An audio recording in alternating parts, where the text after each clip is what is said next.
के तो रुलदू सिंह जी के तो पुलिस वालों ने भी तोड़े थे गाड़ी के शीशे। पुलिस वाले भी? हाँ, पुलिस वालों ने तोड़े थे उनकी गाड़ी के शीशे।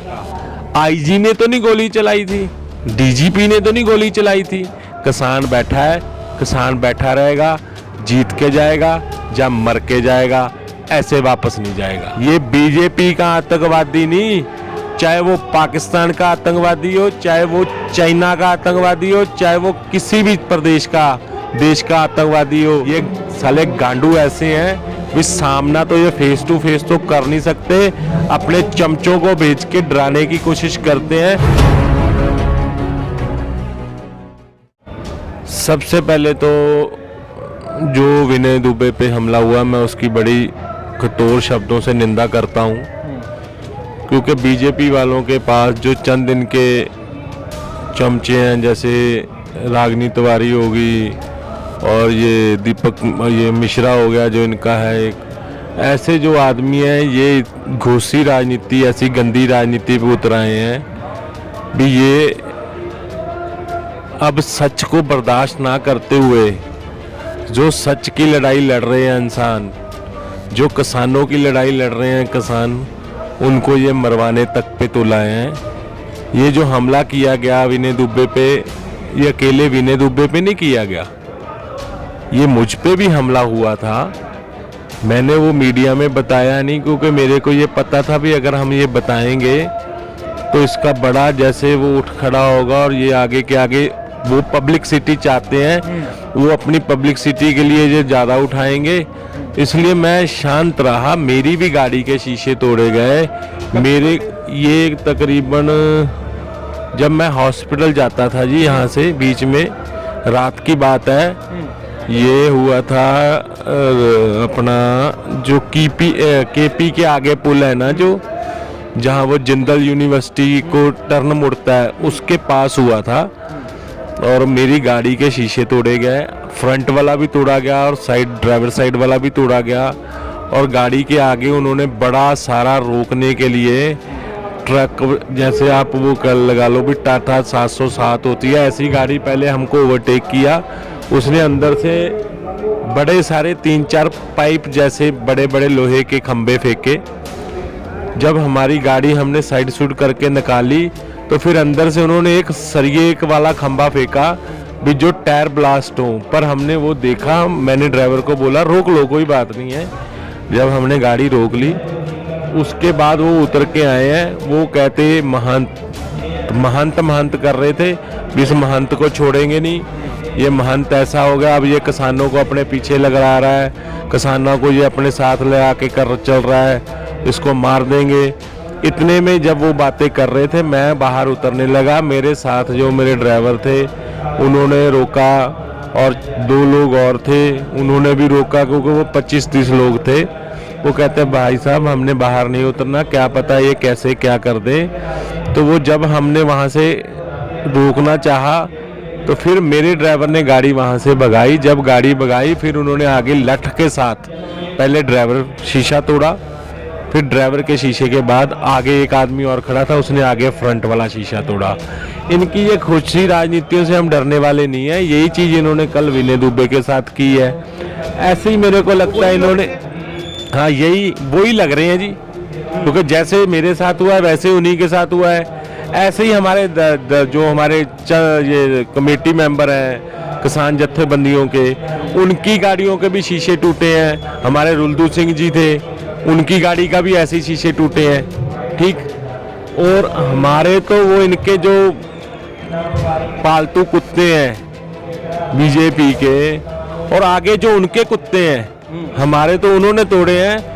और रुलदू सिंह जो है हमारे औलख, उनके तो रुलदू सिंह जी के तो पुलिस वालों ने भी तोड़े थे गाड़ी के शीशे।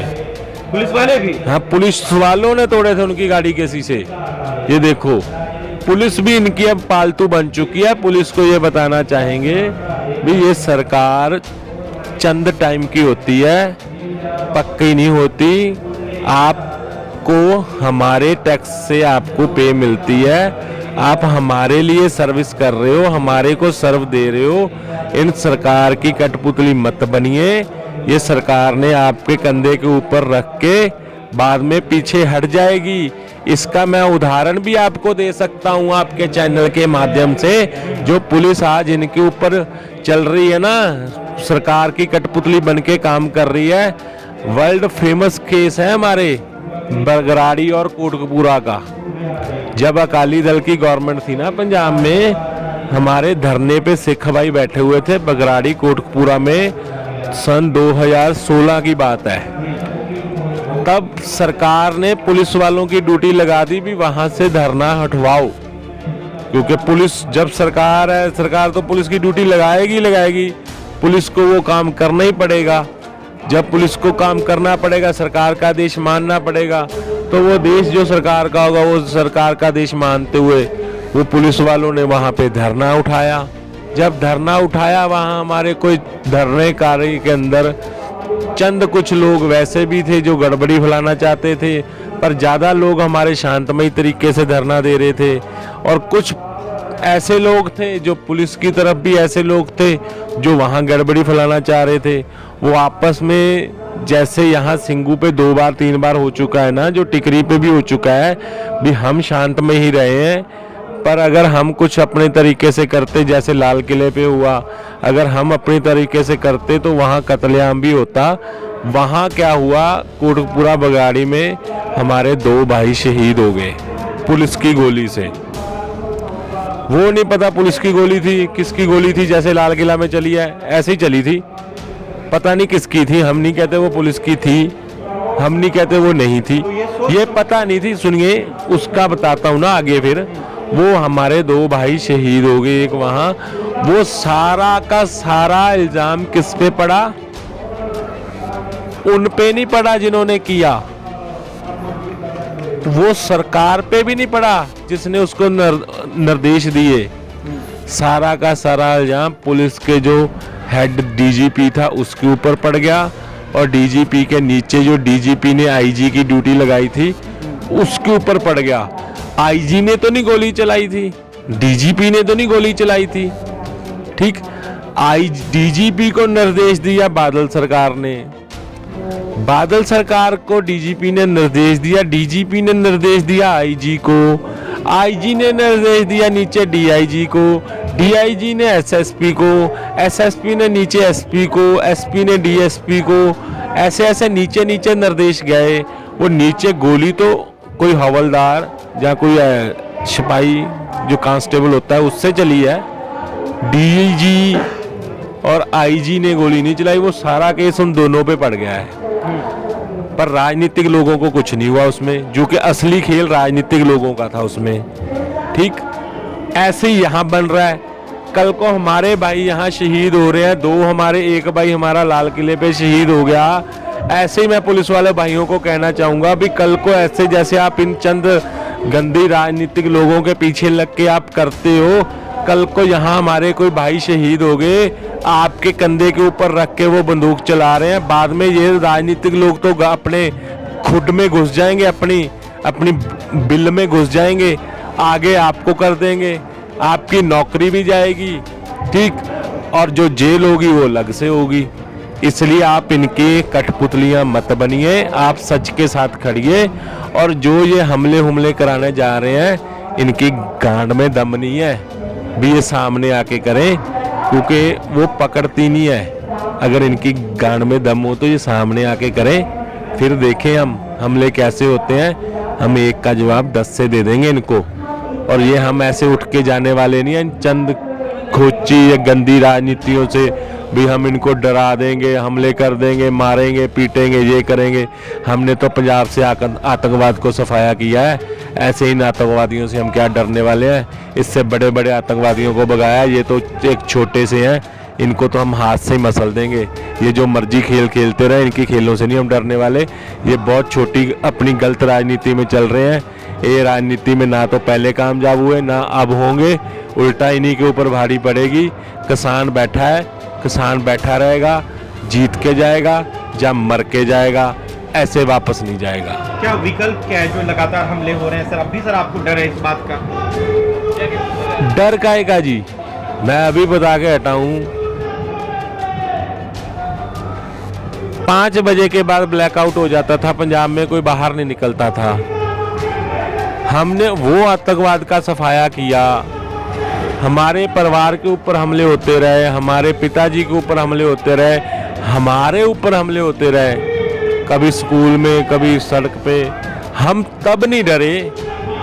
हम ये बीजेपी वाले आतंकवादियों से कैसे डर जाएंगे?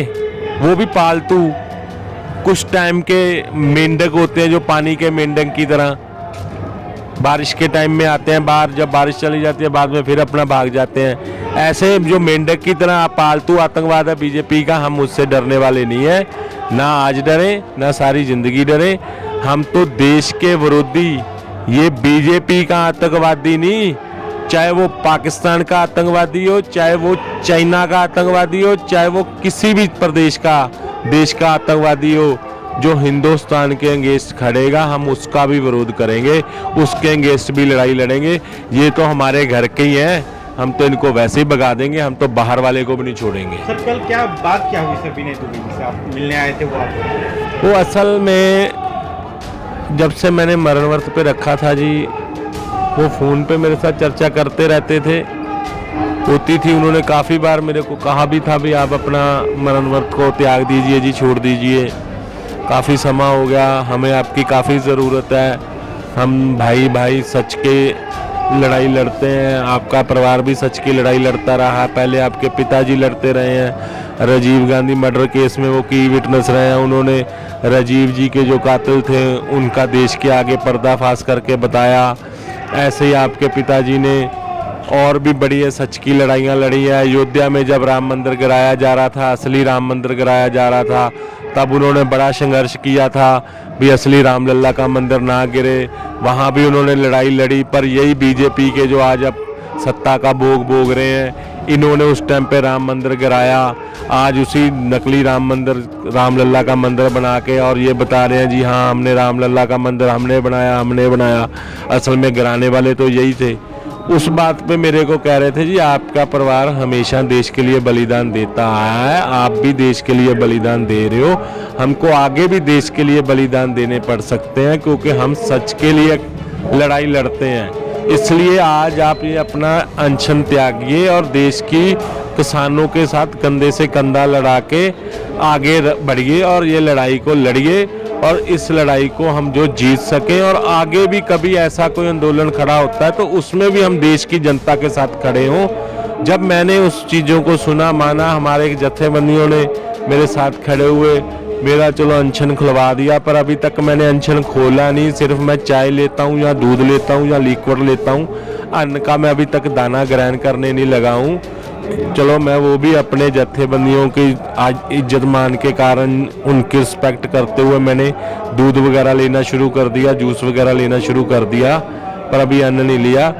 वो मेरे धन्यवाद करने आए थे। अच्छा भी आपने व्रत त्याग किया, आपने व्रत को छोड़ा और कितना टाइम हो गया, चलो मैं आपको वहाँ पंडाल में नहीं मिलने आ सका तो मैं आपको मिल के जाऊँ, क्योंकि अपना मुरथल में एक मल्टी स्पेशल हॉस्पिटल है जिसकी इनॉग्रेशन मैंने की थी। मैं उस हॉस्पिटल में हॉस्पिटलाइज था, मेडिसिन चल रही है मेरी, ग्लूकोज चल रहा है वीकनेस होने के कारण।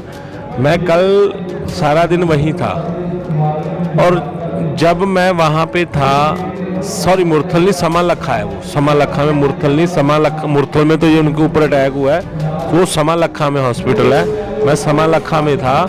और जब ये हुआ तो वो मेरा पता लेके वापस आ रहे थे और जो ये घोर, मैं इसकी निंदा करूंगा, इतनी घटिया राजनीति बीजेपी के अलावा और कोई नहीं कर सकता। जो ये कहते हैं भी कांग्रेस ये कांग्रेस वो, कांग्रेस इतनी घटिया राजनीति कांग्रेस ने आज तक नहीं की है। भी कभी आंदोलनकारियों के ऊपर उन्होंने कोई पथराव करा दिया हो, जहाँ कोई हमले करवाए हो, जहाँ पुलिस की कोई लाठियाँ बरसाई हो, ऐसा नहीं किया। जितनी गंदी राजनीति ये कर रहे हैं, ये गंदी राजनीति इनकी गांड में दम नहीं है, इनकी ये सूख रखी है पूरी, इनका सब कुछ वैसा है। ये साले गांडू ऐसे हैं भी सामना तो ये फेस टू फेस तो कर नहीं सकते, अपने चमचों को भेज के डराने की कोशिश करते हैं। वो ना हम आज डरे ना हम डरे कल, सारी जिंदगी सच्चाई के साथ खड़े हैं और खड़े रहेंगे। काले बिल तो वापस करा के जाएंगे, ये आपको खुलेआम चैलेंज है। इन गांडुओं को भी मैं कहता हूं जहां तक दम है करके देख लो। हम भी खड़े हैं और तुम भी खड़े हो। आगे से कोई हमला करना हो तो बता देना, जहां भी कहोगे आ जाएंगे। आगे से करना, पीछे से मत करना।